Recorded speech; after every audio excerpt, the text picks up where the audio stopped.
Goeiedag geliefde disipel van Jesus en baie welkom by nog 'n episode van In Jesus Bybelstudie. Ons gesels hierdie week oor beloftes wat skynbaar uitgestel word en hierdie is episode 4 in hierdie reeks. Ons het hoofsaaklik daarna begin kyk vanuit Israel se oogpunt by die berg in die woestyn. Ek het 'n belofte van 'n eindbestemming, 'n land, 'n plek, 'n bediening, 'n huwelik, 'n baba, 'n werk, genesing. Wat ook al jou belofte is wat jy glo jy van God af gekry het, maar hier is jy, in die woestyn, en niks. Niks lyk of het vorder nie, inteendeel, dit lyk nie of enigiets besig is om te gebeur nie. Wat maak jy nou? En ons het gesien dat hierdie wagtyd het veroorsaak dat Israel nie vir God vra wat om te doen nie, maar hulle maak eerder hul eie plan en hulle maak vir hulself 'n afgod, hulle eie handewerk. En hulle gaan dit nou aanbid. En dis vir ons baie duidelik dat dit nie die regte keuse was nie. Maar dis iets wat in hulle hart was, wat hulle dalk nie eens geweet het is daar nie, maar die wagtyd en die ongeduld het dit geopenbaar. Maar ek kan jou ook vanuit my eie persoonlike ervaring vertel, dis wanneer twyfel wil insluip. Het ek reg gehoor? Is ek waar ek moet wees? Het ek nie dalk 'n fout gemaak nie? Wat het my besiel? Het ek nie dalk oorhaastig opgetree nie? Hierdie tipe vrae kom vinniger in jou gedagtes op as kakiebos in 'n mielieland. En wat doen jy dan? Kom ons kyk bietjie wat het Josef gedoen. Hy is een van my absolute heroes. Josef was omtrent 17 jaar oud toe hy 2 drome gekry het dat sy broers en selfs sy ma en pa voor hom gaan buig. Natuurlik was hulle nou nie so opgewonde oor sy drome soos hy nie. Maar Josef het geglo dat hy deur sy drome 'n belofte van God af gekry het.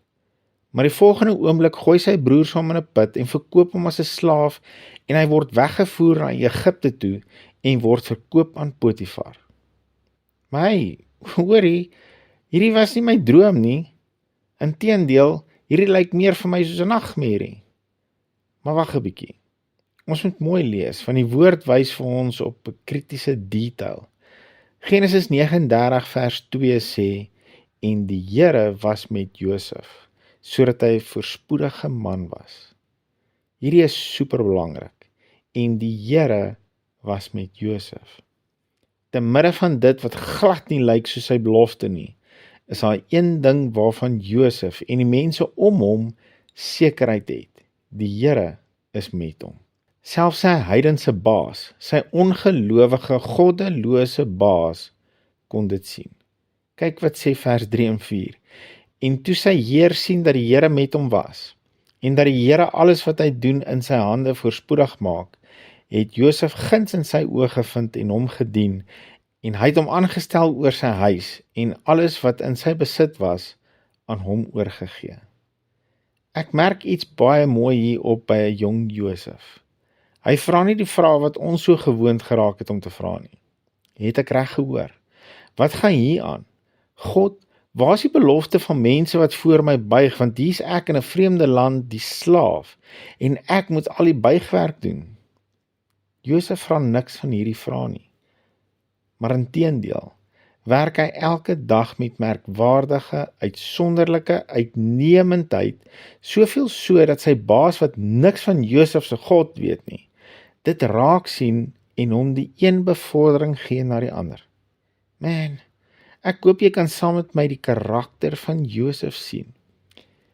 Die ou mense het gepraat van inbors, die karakter om sy beste te doen terwyl niks lyk soos sy droom nie. En net toe dinge begin beter lyk vir Josef, kom iets waarvoor hy glad nie gesaai het nie. Die baas se vrou begin met hom flirt.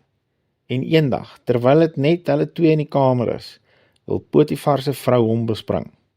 Nou kom ons kyk net 'n bietjie na hierdie prentjie. Dis net hulle twee. Niemand anders sien hulle nie, en niemand sal ooit weet nie. En Josef is 'n jong man, en jong man se hormone is mos maar in overdrive. Maar Josef se inbors, sy onwankelbare karakter en verhouding met God kom na vore, en hy antwoord daar in vers 9 met, hoe kan ek dan hierdie groot kwaad doen en sondig teen my God? Hoe kan ek sondig teen my God? Ek weet nie of jy sien wat ek sien nie, maar ek verstom my oor Josef se onfeilbare karakter. Toe sonde letterlik met oop arms vir hom smeek om te compromise, toe het hy die guts om te sê, nee, ek kan nie en ek gaan nie hierdie teen my God doen nie. En hiervoor het hy natuurlik 'n trofee by Potifar gekry vir eerbare optrede. No way, hy is hiervoor in die tronk gegooi as 'n misdadiger. Alles behalwe wat hy verdien het. En weer eens, lyk niks soos sy droom nie. Niks lyk soos sy belofte nie. Maar wat doen Josef? Hy toon karakter, daai inbors. En vers 21 sê weer, maar die Here was met Josef. En Josef, deur sy uitstaande karakter en met die seën van die Here, werk hy homself weer op. En ons weet hoe hierdie storie geëindig het met Josef wat uiteindelik die tweede in bevel word van Egipte. Maar voor ons te vinnig soontoe spring, toe Josef oor Egipte aangestel is, was hy 30 jaar oud. 13 jaar nadat hy die eerste keer die belofte gekry het.